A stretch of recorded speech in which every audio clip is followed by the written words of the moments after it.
Welcome. I'm Vairavan from Aurascape. I'm a product manager here. Today we're going to discuss about classification and how Aurascape differentiates with classification. Right? When it comes to classification, it's the bane of any enterprise to classify data. Is the data accurate or not? Right?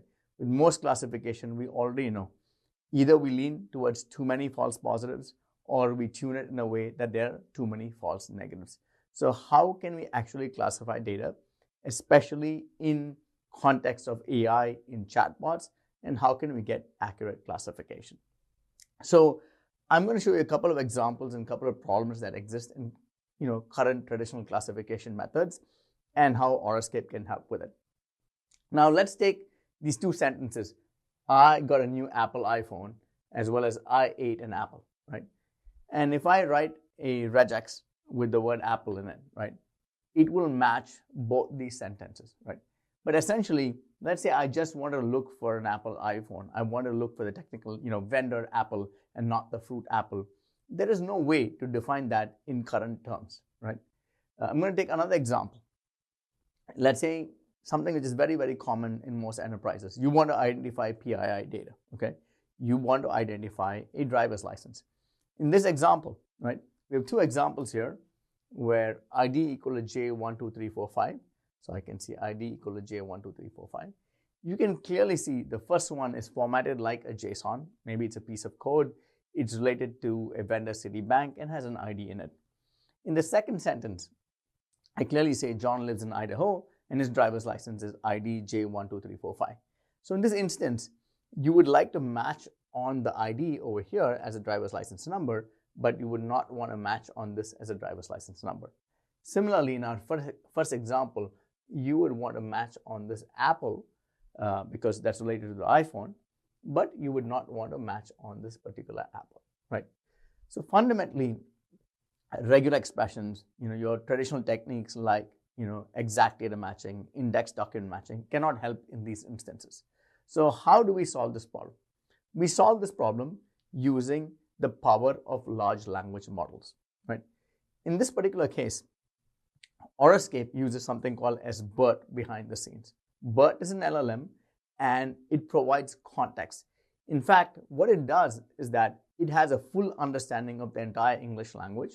In this particular example, it sees what are the other words which occur close to it. Compared to Apple, iPhone occurs, and it actually has a 568 dimension vector where it can understand the context of the entire sentence. It is not looking for words, but it has a full semantic analysis and understands if Apple occurs with phone, then it looks at the company Apple. But however, if Apple occurs with 8, then it refers to the fruit apple. Similarly, in this JSON structure, it knows we're not talking anything about driver's license numbers. However, here, when it finds ID with J12345, it knows even without this particular driver's license number keyword, it knows we're referring to a human being and most likely it is a driver's license number. So Aurascape, what it does is that it provides the LLM-based classification. It provides over 500 plus categories where it can classify documents, what are financial documents, what is pre-merger documents, what are post-merger documents, what does a medical document look like, is it a prescription, is it, for example, a diagnosis report. So we provide over 500 very surgical categories to identify data and identify it very accurately.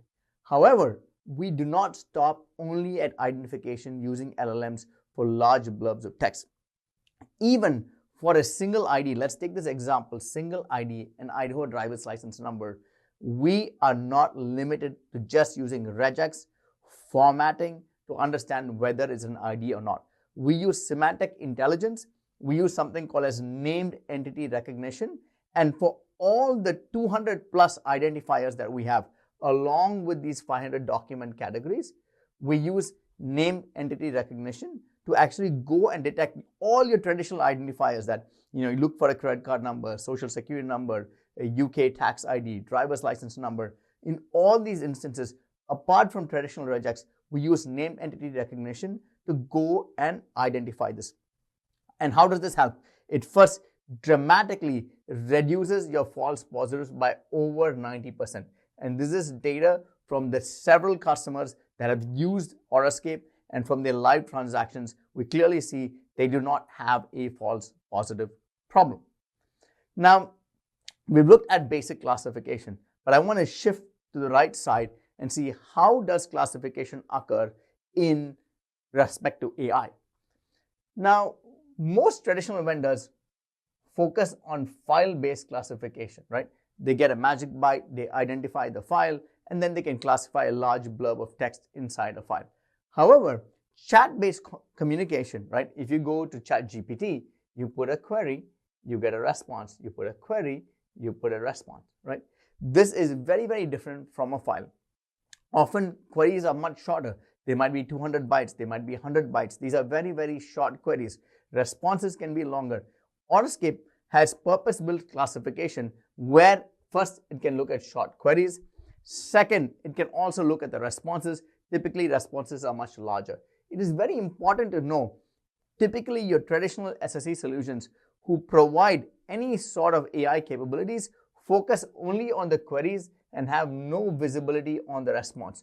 Aurascape sees the entire conversation, and from a classification perspective, the data available both in the query and the response makes the classification much more superior, because first you have much more context and you can create a much better classification model. Next, when it comes to AI and the way people use AI, they use AI to write code, they use AI to create PowerPoints, they use AI to create diagrams, they use AI to process their data. Often, this is not only text-based data. For example, they might give a DICOM image of a scan of a heart and ask for an analysis of that particular heart scan. Okay? They might actually speak in voice mode to the AI, or they might give a transcript and ask it to render. So you are related to audio. They might also provide a video and ask you to summarize the video. They might give an image of a check and say, can you extract the information from this? They might give a schematic diagram. So in AI, your classification truly has to be multimodal. That means it needs to look at text, it needs to look at audio, it needs to look at images, it needs to look at video, and it needs to provide the same broad classification, right? So this comes to classification technologies, different kinds of content, and finally languages, right? People don't speak only in English with AI. AI is multilingual. So Aurascape, apart from these classifications, we also support a large list of languages. So this could be English, it could be Spanish, it could be French. Anything which is Unicode UTF-8 can be completely decoded by Aurascape from a language perspective, as well as our AI models are trained not only in English, but also trained in foreign languages to understand data. Now, with the power of a large LLM, named entity recognition, as well as support for full multimodal analysis of your data, Aurascape provides the best classification, inspection, and protection for your AI. Thank you.